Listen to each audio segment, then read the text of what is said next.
അത് അവതരിപ്പിക്കാൻ വേണ്ടിയിട്ടുള്ള തയ്യാറെടുപ്പിലാണ്, ഈ വരുന്ന ചതയത്തിലാണ് അത് അവതരിപ്പിക്കുന്നത്. എന്റെ തുടക്കം എന്ന് പറയുന്നത് ഞാൻ ചെമ്പഴന്തി ഗ്രാമത്തിലാണ്, വയൽവാരത്ത് വീട്ടിലാണ് ശ്രീനാരായണ ഗുരുദേവൻ ജനിക്കുന്നത്.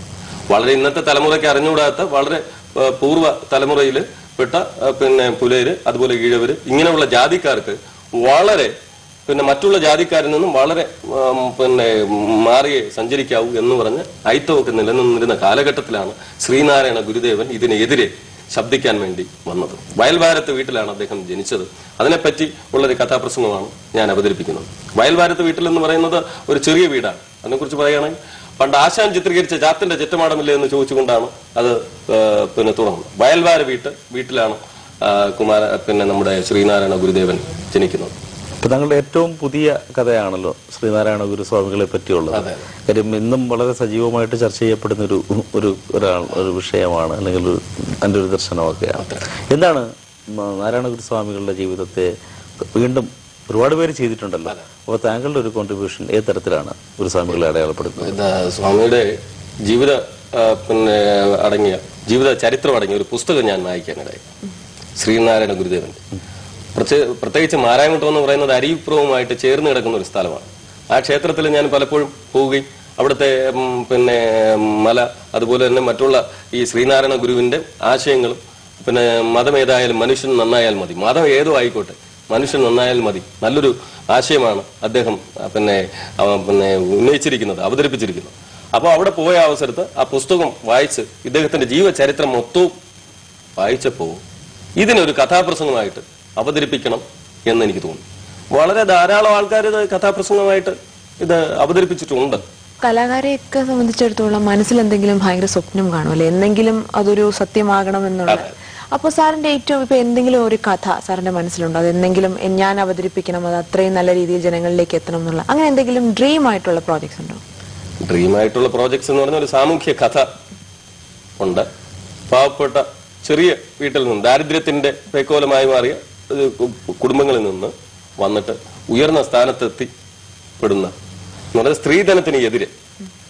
ഇന്നിപ്പോ ധാരാളം പേരും കഷ്ടപ്പെടുന്നത് പെൺകുട്ടികൾ ജനിച്ചു കഴിഞ്ഞാൽ പിന്നെ അവരെ വിവാഹം കഴിപ്പിക്കാൻ വേണ്ടി വളരെ പാടുപെടുകയാണ്. അപ്പൊ സ്ത്രീധനത്തിന് എതിരെ, സ്ത്രീധന പീഡനം, ഇതിനൊക്കെ എതിരായിട്ട് ഉള്ളൊരു പ്രോജക്റ്റ് മനസ്സിലുണ്ട്. അത് ചെയ്യാൻ വേണ്ടി താല്പര്യപ്പെടുകയാണ്. വളരെ സ്വകാര്യമായിട്ടുള്ളൊരു ചോദ്യം ചോദിച്ചോട്ടെ, എങ്ങനെയാണ് ഒരു കഥ ഹൃദയസ്ഥമാക്കുന്നത്?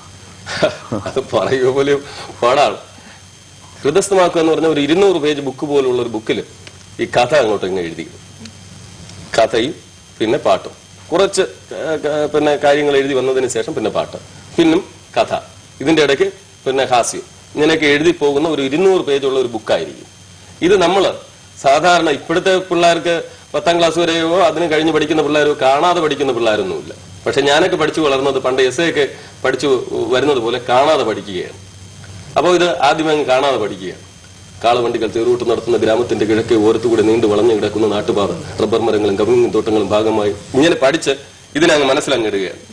പാട്ടിനെ പറ്റി നമ്മൾ പഠിച്ച് കാണാതെ പഠിച്ച് അങ്ങനെ വെക്കണമെന്നില്ല. അത് നമുക്ക് ഓട്ടോമാറ്റിക്കലി ആ സന്ദർഭത്തിനനുസരിച്ച് ഇതിന് കാണാതെ പഠിച്ച് ഈ ഇത്രയും കാര്യങ്ങൾ നമ്മുടെ മനസ്സിലിരിക്കും. 2 മണിക്കൂറുള്ള സംഭവം.